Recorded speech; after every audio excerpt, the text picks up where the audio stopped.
এই যে লেখা, এই আকাশ বার্তায় এই যে এই সুন্দর লেখার বাঁধন, এই জন্য আমি সবাইকে বলবো যে মেন প্রফেশনের পাশে নয় সঙ্গীত, নয় খেলা, নয় একটু লেখার প্র্যাকটিস সবাই করবে। এই আকাশ বার্তা, এই যে পেপারটা, তারই নিদর্শন। আমি এই আকাশ বার্তা সম্বন্ধে দু একটি কথা বলবো। যে এই আকাশ বার্তা পেপারটি শুরু হয়েছিল খুবই স্ট্রাগলের মধ্যে, কেউ এই আকাশ বার্তার পাশে ছিল না। এখন একটি কথা আমি বলবো, আকাশ বার্তা এই পেপার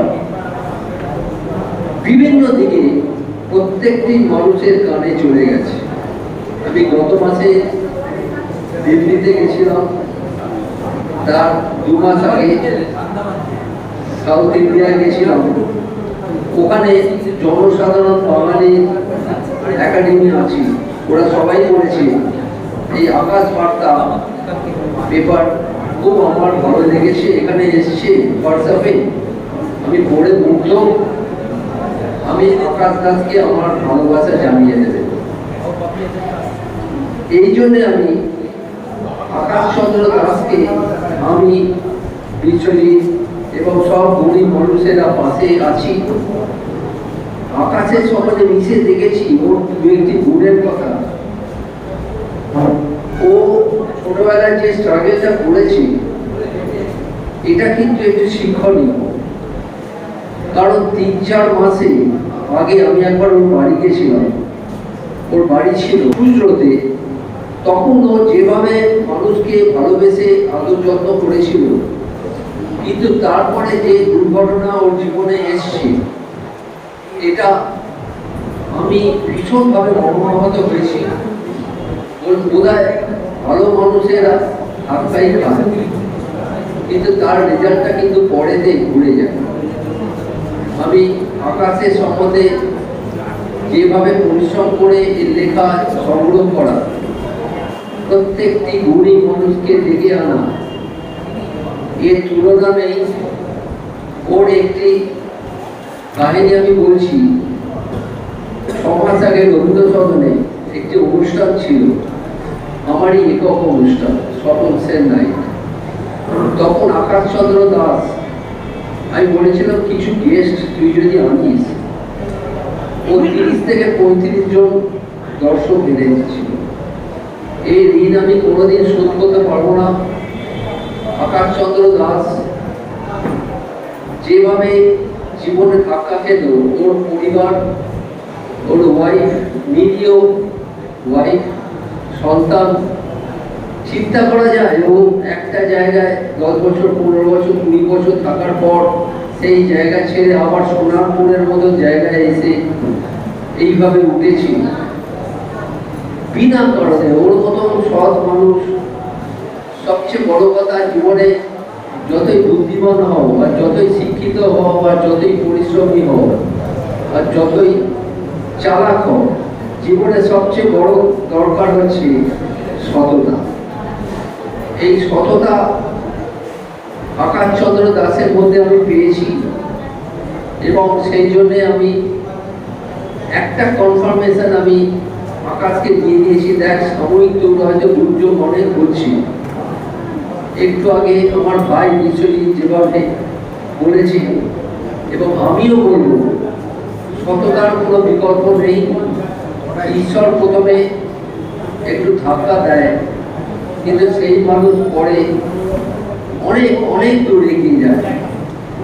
আমি কথা দিলাম, এখানে হলের প্রত্যেকটি মানুষ এবং এখানে যে কজন গুণী মানুষ আজীবন আমরা আকাশচন্দ্র দাসের সঙ্গে থাকবো। এবং আকাশচন্দ্র দাস একবার এখানে ডাকছি, আপনারা এই ছবিটা নিয়ে নাও, সবাই মিলে আমার সঙ্গে একটু কণ্ঠ দেবেন। সেই গান আকাশচন্দ্র দাস আমায় বলে দিয়েছে, দাদা সেই গান তুমি গাইবে। ধ্রুব হালদারকে একটু ডাকছি এখানে ডান দিকে, ও বিরাট গায়ক এবং বিশ্বজিৎ বড় গায়ক, আমার সঙ্গে কণ্ঠ সবাই দেবে, দয়া করে উঠে দাঁড়ান, এক মিনিট উঠে দাঁড়ান। আমি সেই গান গাইব যে গান সারা পৃথিবীতে ছড়িয়ে গেছে।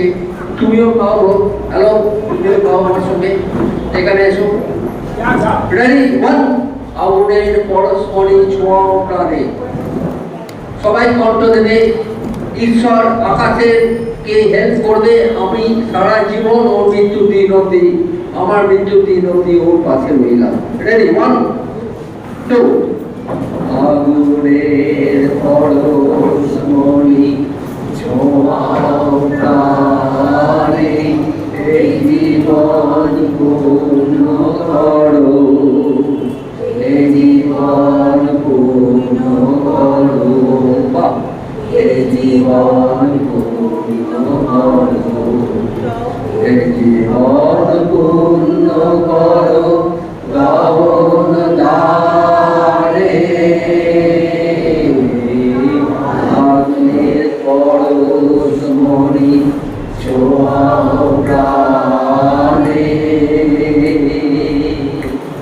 আমার এই দেহধারী তুলে ধরো, তোমার ওই দেবালয়ে প্রদীপ করো, আমার এই দেহধারী তুলে ধরো, তোমার ওই দেবালয়ে প্রদীপ করো।